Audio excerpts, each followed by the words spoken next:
Banswada municipality పరిధిలో గల 17వ number ward నుంచి నన్ను ఎన్నుకున్న ప్రజలకు పేరు పేరున ధన్యవాదములు.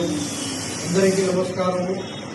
ఏదైతే ఎన్నికల హామీల్లో భాగంగా నేను నా వార్డు ప్రజలకు ప్రతి బీద ఆడబిడ్డకు వాళ్ళ పెళ్లి కొరకు 1 క్వింటల్ బియ్యము, 5,000 కిరాణా సామాను ఏదైతే నా హామీ చెప్పానో ఆ హామీ ప్రకారము ఇవాళ నా వార్డులో ఒక అమ్మాయి పెళ్లి కుదిరింది.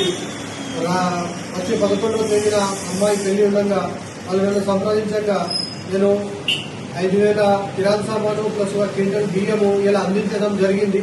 ఇలాగే ముందు కూడా ప్రతి నా వార్డు 17వ నంబర్ వార్డు ఆడబిడ్డలకు ఎవరైనా సరే కుల మతాలకు అతీతంగా నేను ఈ పథకంలో అమలు చేస్తానని కోరుతున్నాను.